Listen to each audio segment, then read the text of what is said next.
Olá pessoal, bom dia, boa tarde, boa noite a todos os senhores que são inscritos no nosso canal Anotações de Processo Civil.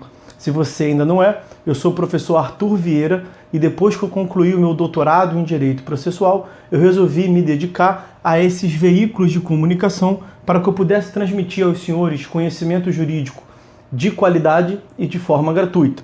Aqui eu vou pontuar o meu e-mail de contato para que eventuais interessados possam estabelecer um contato mais direto. Inclusive, nós podemos eventualmente considerar a hipótese de publicar um artigo científico em conjunto, tá certo? Bom, gostaria de pontuar também com os senhores o nosso canal no YouTube. Se você ainda não é inscrito, basta clicar no ícone do livro que fica no canto inferior do vídeo para que você se inscreva. Sugiro também que você clique no ícone do sininho para que você possa ativar as notificações dos vídeos que são constantemente disponibilizados por aqui. Gostaria de apresentar também aos senhores a nossa plataforma acadêmica, arturvieiracursos.com.br, arturvieiracursos.com.br, onde os senhores encontrarão cursos online de modo gratuito, inclusive com a emissão de certificado válido em todo o território nacional. Tá certo? Então, após a pausa, nós vamos tratar do vídeo de hoje. Então, meus amigos, no vídeo de hoje nós vamos dar prosseguimento à leitura do nosso livro, Anotações de Processo Civil. Nós estamos na terceira parte, já encaminhando para a conclusão da terceira parte, que versa sobre os processos nos tribunais. Falamos largamente sobre os recursos, sobre alguns incidentes processuais, algumas ações de competência originária dos tribunais. Estamos nesse momento vendo o IRDR, Incidente de Resolução de Demandas Repetitivas.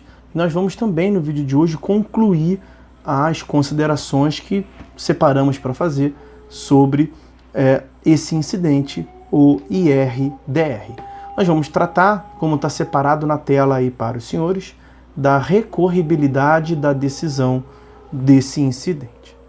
A decisão à mostra no IRDR é passível de embargos declaratórios, como toda decisão o é. Nós já falamos sobre isso, está lá no artigo 1022 do CPC. Observados os pressupostos específicos, cabem também contra tal acórdão recurso especial e recurso extraordinário. O primeiro e mais evidente requisito é o de que se ponha uma questão de direito federal infraconstitucional, no caso do recurso especial, ou de direito constitucional, no caso do recurso extraordinário a ser encaminhado para o STF. Presença da repercussão geral. Nessa última hipótese de recurso extraordinário para o STF, fica dispensada a demonstração de repercussão geral. Conforme consta do parágrafo 1º do artigo 987, esta é presumida, a repercussão geral é presumida. A rigor, não se trata de uma presunção.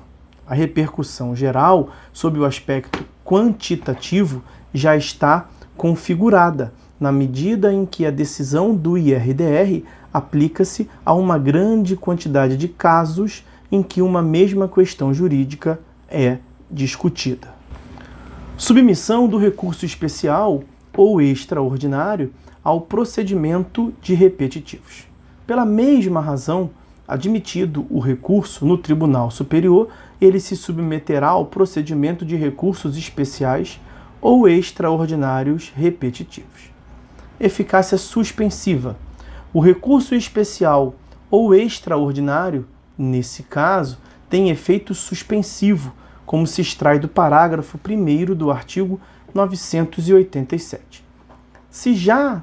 Se havia determinado preventivamente a suspensão dos processos que versam sobre a mesma questão em todo o território nacional, parágrafo 3º do artigo 982, a suspensão, permanecerá até o julgamento do recurso especial ou extraordinário dessa decisão do IRDR.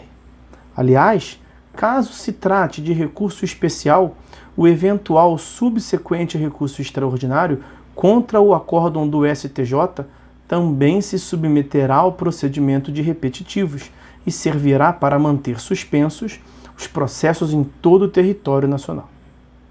se não havia sido antes aplicado o parágrafo 3º do artigo 982, uma vez recebido o recurso especial ou extraordinário no Tribunal Superior, a suspensão de processos será estendida a todo o território nacional nesse momento.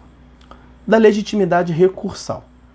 Tem legitimidade para recorrer não apenas as partes dos casos à mostra, mas todos os interessados que tenham ingressado ou ingressem nesse momento como amici curiae. Como eu destaquei no vídeo anterior, amici curiae é o plural de amicus curiae. Tá? Nesse sentido, lá o parágrafo 3º do artigo 138, esse artigo que dedica as considerações sobre amicus curiae. Possibilidade de revisão da tese jurídica. Além de poder ser revista em sede recursal, a tese jurídica adotada na decisão quadro pode ser revisada pelo próprio tribunal que a emitiu. Vejam os parágrafos 2º a 4º do artigo 927 e, mais precisamente, o artigo 986. Fundamentos da revisão. Justifica-se a revisão da tese anteriormente fixada quando, primeira hipótese, houver alteração do substrato normativo ou sociocultural que imponha uma nova conformação jurídica para a questão. Segunda hipótese, quando demonstrar-se objetivamente haver aspecto jurídico relevante não examinado no julgamento anterior. Na versão do projeto do novo CPC, aprovada na Câmara dos Deputados, havia expressa indicação desses fundamentos como justificadores da revisão. Em sua versão final, o Código não explicita tais hipóteses, apenas afirmando a possibilidade de revisão. Mas os únicos fundamentos concebíveis são esses mesmos. Legitimidade para o pedido de revisão. O procedimento da revisão pode ser instaurado de ofício a partir do exame de um novo processo em que se ponha a mesma questão jurídica. Pode ainda ser requerido pelo Ministério Público ou pela Defensoria Pública, em leitura combinada dos artigos 986 e do artigo 977 em seu inciso 3º. Mas não se atribui tal legitimidade expressamente às partes nos processos posteriores ao IRDR em que questão jurídica tornar a repetir-se. Compreende-se que não se atribua tal legitimidade às próprias partes dos processos que serviram de amostra no IRDR, ou dos processos que, à época, ficaram suspensos e se submeteram em seguida à aplicação da tese estabelecida no IRDR, e que podiam haver participado, portanto, como amici curiae e não o fizeram. Afinal, esses sujeitos já tiveram a oportunidade de discutir a questão e de pleitear sua revisão na via recursal. Se participaram ou não é uma questão de preclusão. Bom, todavia, seria injustificável que as partes em processos futuros que versem sobre a mesma questão não pudessem invocar a alteração do substrato normativo ou sociocultural que implicaria uma alteração da conformação da questão jurídica e a necessidade de sua revisão, ou mesmo que não pudessem pleitear a consideração de aspectos essenciais da questão não tomados em conta no anterior IRDR. Isso representaria violação ao acesso à justiça, ao contraditório e à ampla defesa. A parte seria impedida de formular todos os argumentos e razões que podem fundamentar sua pretensão ou defesa. Note-se que, se houver, por exemplo, uma alteração do substrato sociocultural e impositivo de uma nova interpretação do dispositivo legal, tem-se, a rigor, um novo panorama normativo. A parte jamais poderia estar impedida de invocar esta nova norma em seu favor, o que envolveria revisão da tese fixada no IRTR. Então, cabe adotar interpretação em conformidade com a Constituição, na medida em que o próprio órgão julgador no tribunal pode instaurar de ofício a revisão da tese. A parte interessada tem o direito de pleitear-lhe a instauração de tal revisão. Presentes indicativos de que a revisão possa justificar-se, incumbe ao órgão julgador deferir o pedido e oficiar a presidência do tribunal solicitando a instauração do respectivo procedimento. O interessado terá o ônus de formular pedido devidamente fundamentado e o órgão julgador terá o dever de proferir decisão motivada, seja quando deferir, seja quando indeferir esse pleito. Contraditório, ampla publicidade e fundamentação dessa ideia de distinção. Como já indicado, o parágrafo 2º do artigo 927 prevê a possibilidade de realização de audiências públicas prévias à deliberação do tribunal sobre alteração de tese jurídica adotada em enunciado de súmula ou em julgamento de casos repetitivos. Prevê igualmente a participação nesse procedimento, como amici curiae, de pessoas, órgãos ou entidades que possam contribuir para a rediscussão da tese.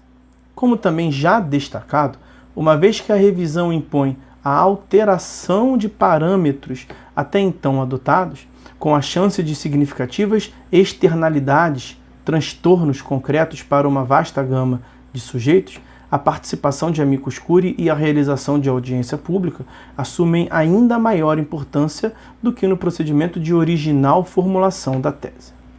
O parágrafo 4º do artigo 927 reitera a necessidade de fundamentação adequada e específica, apta a justificar a alteração jurisprudencial. Também esse é um preceito com caráter precipuamente didático. O dever de fundamentar já adviria de toda forma das regras gerais, do inciso 9º do artigo 93 da Constituição Federal e dos artigos 11 e 489, parágrafos 1º e 2º. Por fim, modulação dos efeitos. Além disso, é também prevista a possibilidade de modulação dos efeitos da decisão que altera a jurisprudência dominante do STF e dos tribunais superiores ou aquela oriunda de julgamento de casos repetitivos. Vejam o que dispõe o parágrafo 3º do artigo 927 do CPC. Com isso, a gente conclui a análise sobre o IRDR, esse importantíssimo instituto do incidente de resolução de demandas repetitivas. A partir do próximo vídeo, nós teremos também uma série de vídeos sobre a súmula vinculante, tá certo? Bom, meus amigos, então, por hora é só, fiquem todos com Deus e até a próxima.